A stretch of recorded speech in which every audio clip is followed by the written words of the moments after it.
Toyota. That name alone is enough to make people stop thinking. You hear it and your brain just relaxes. Because for decades, Toyota has meant one thing above everything else: reliability.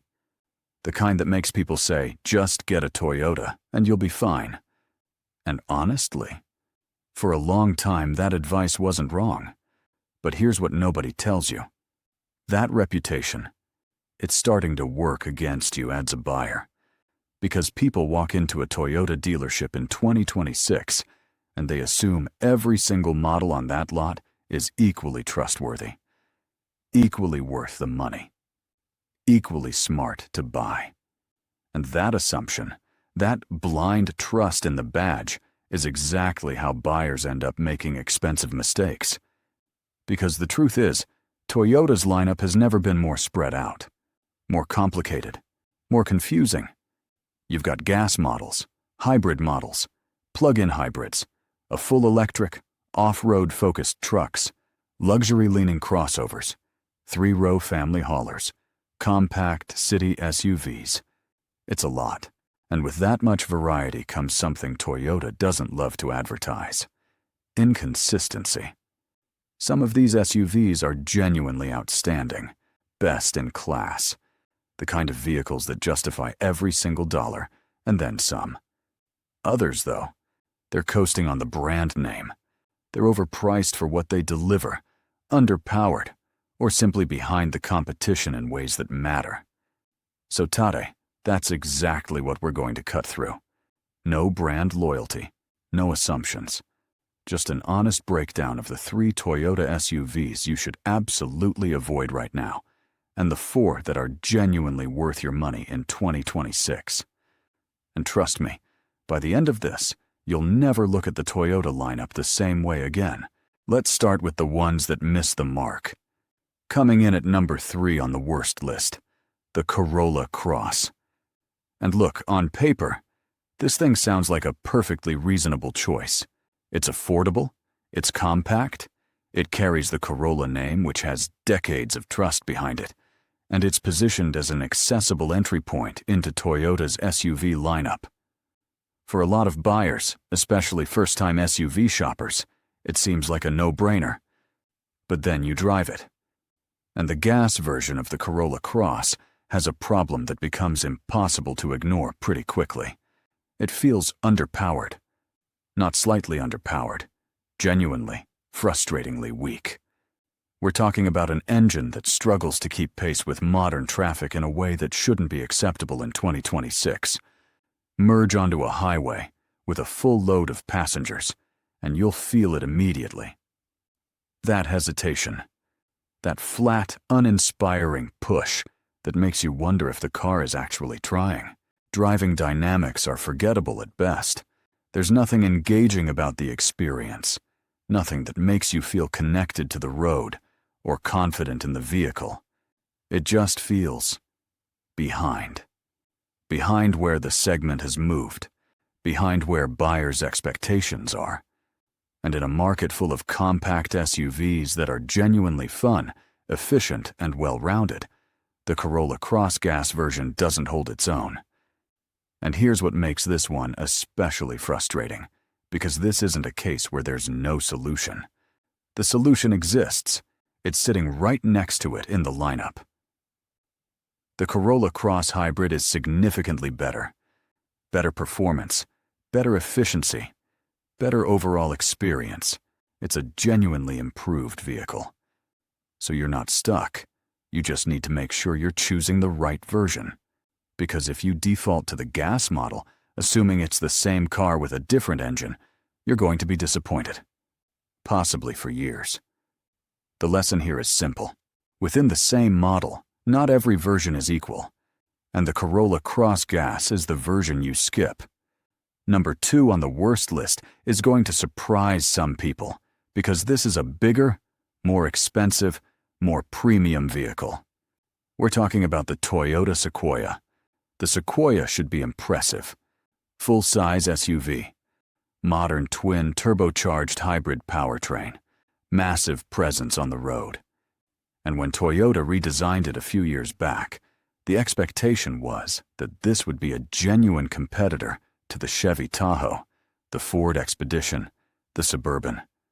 A real statement that Toyota could play at the top level of the full-size SUV segment. But spend some real time with the Sequoia, and the cracks start to show.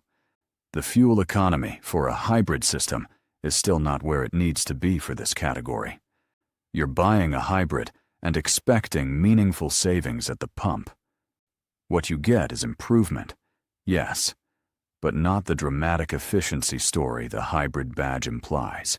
When competitors without hybrid systems are getting close to similar numbers, the advantage shrinks. Then there's the interior. In certain configurations, the packaging feels awkward. Third-row access isn't as easy as it should be in a vehicle this size. The layout of certain trims creates compromises that feel unnecessary on something that costs this much money. And make no mistake, the Sequoia is expensive. We're talking about a vehicle that climbs well into six figures in higher trims. At that price point, buyers aren't just comparing it to other Toyotas.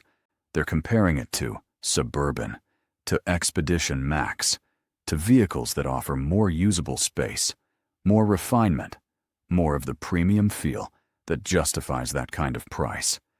The Sequoia isn't a bad SUV, that's important to say.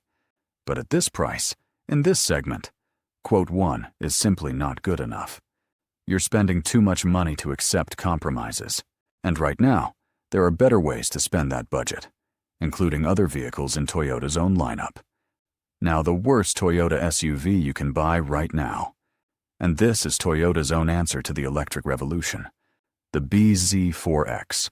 When Toyota announced they were entering the EV space seriously, there was real excitement. Toyota is one of the most respected automakers on the planet. Their engineering reputation is legendary.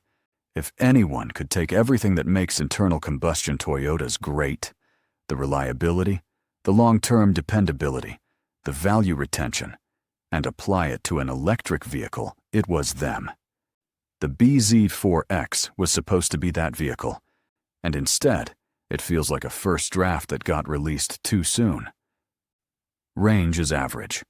In a segment where competitors are consistently pushing further and further per charge, the bZ4X sits in the middle at best, and often toward the lower end of what modern EV buyers expect.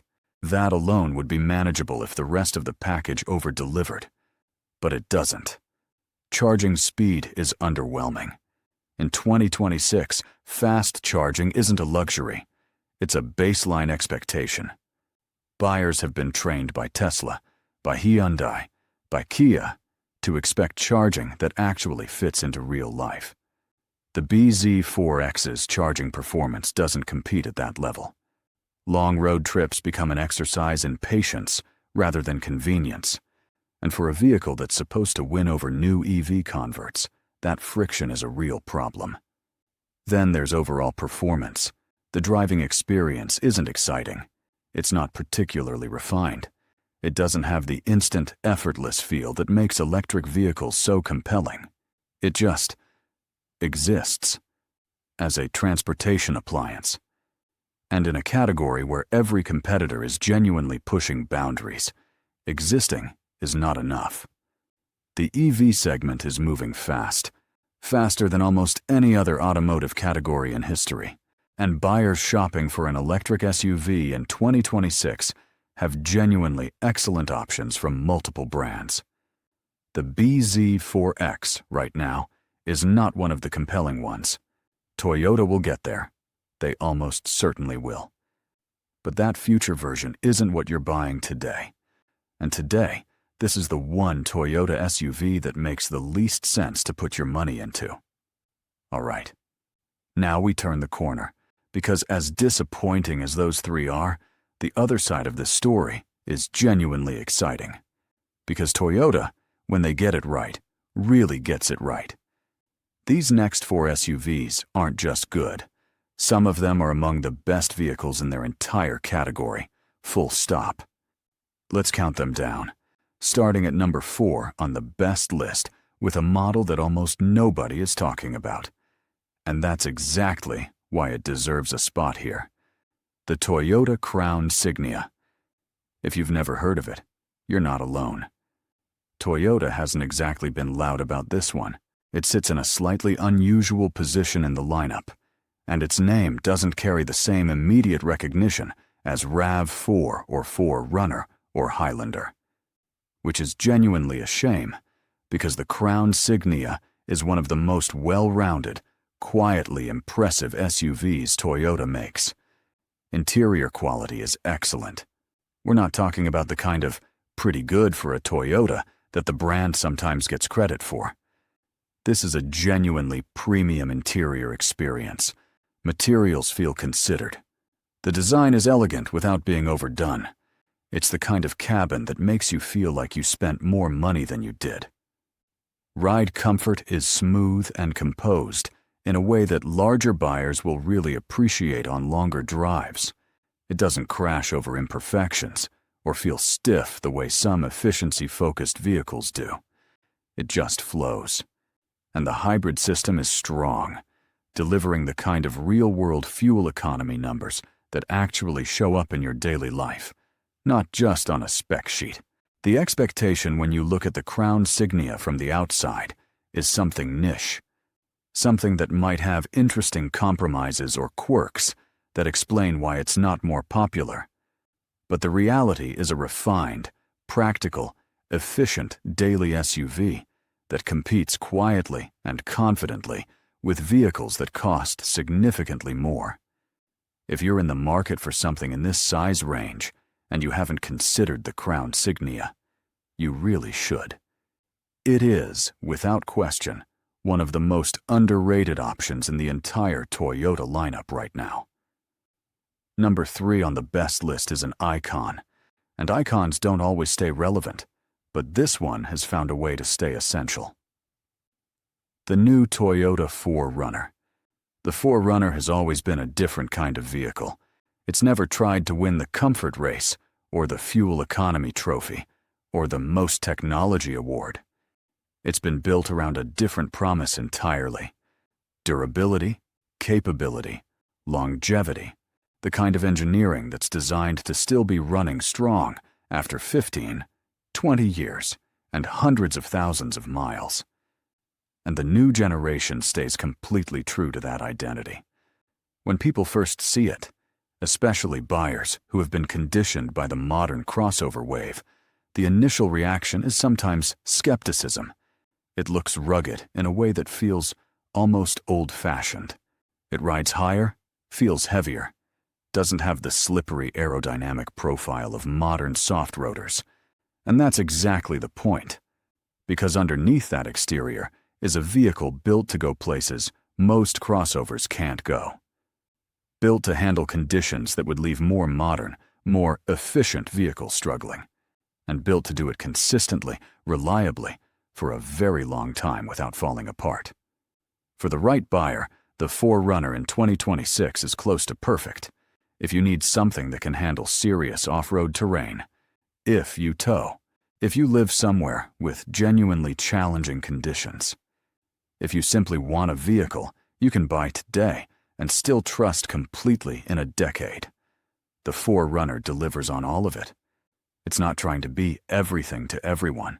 It knows exactly what it is. And that clarity, that focused purpose, is exactly what makes it one of Toyota's best. Number 2. And this is where Toyota really shows what they can do when they get serious about building a family vehicle that doesn't force you to compromise. The Grand Highlander Hybrid. Space, efficiency, performance. 3 things that family SUV buyers desperately want, and very rarely get all at once. And the Grand Highlander Hybrid delivers all 3 in a way that feels almost too good. Let's start with the space, because this is where so many 3-row SUVs let families down. 3rd-row seating in most mid-size options is, if we're honest, more of a marketing feature than an actual usable seat for adults. It's where you put kids, and even then, it's cramped. The Grand Highlander changes that. It's genuinely sized for real people back there. The cargo space behind the 3rd row is usable. The overall interior packaging is thoughtful and practical in a way that actually makes sense for how families live.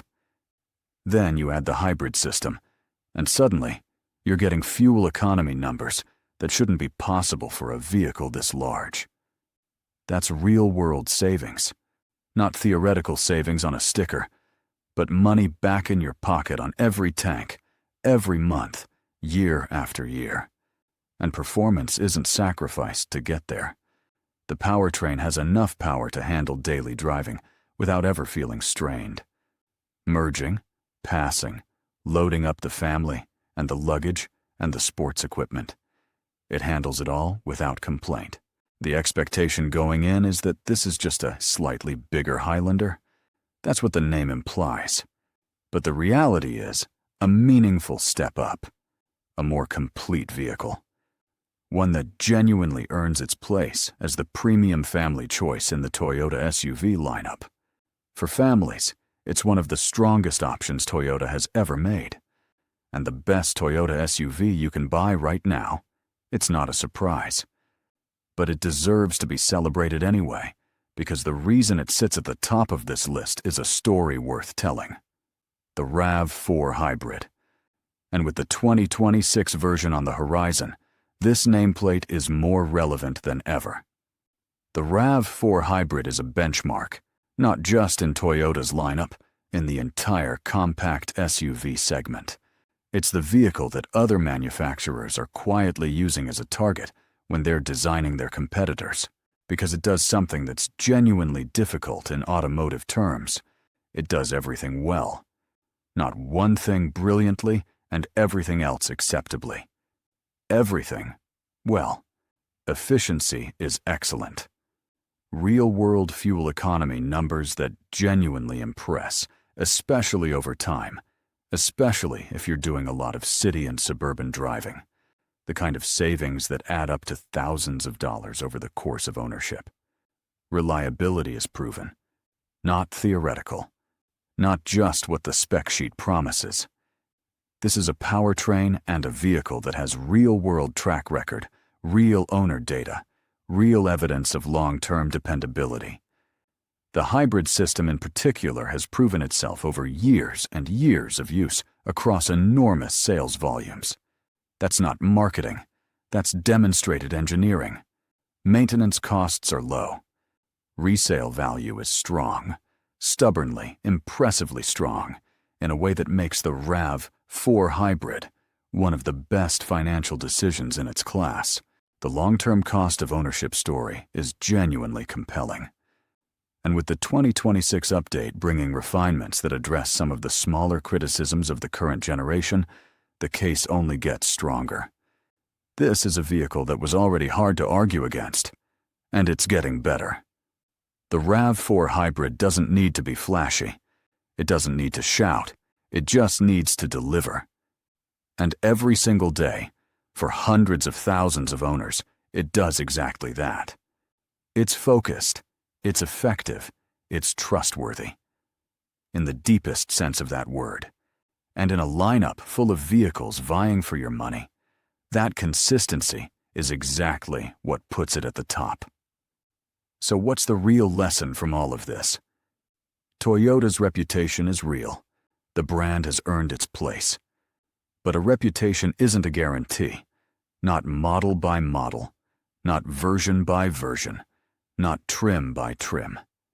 The badge on the hood doesn't automatically make every vehicle underneath it the right choice for your money. The worst Toyotas on this list fail for different reasons. Some fall short on value. Some haven't kept pace with where their category has moved. Some simply ask you to pay more than what they deliver. And none of that is acceptable just because the logo says Toyota. The best ones succeed because they're focused, because they understand exactly what they're supposed to be, and they execute on it without compromise. The RAV4 Hybrid knows it's supposed to be the most sensible, efficient, reliable compact SUV money can buy. And it is. The 4Runner knows it's supposed to be built tough for the long haul. And it is. The Grand Highlander knows families need space and efficiency together. and it delivers both. That's the real standard, not the brand, the execution. So the next time you're standing on a Toyota lot or doing research late at night on which SUV to buy, remember this. Ask what the vehicle is actually trying to be and whether it actually succeeds at it, because that question, more than any brand loyalty or price comparison or spec sheet, is what separates a smart decision from an expensive mistake.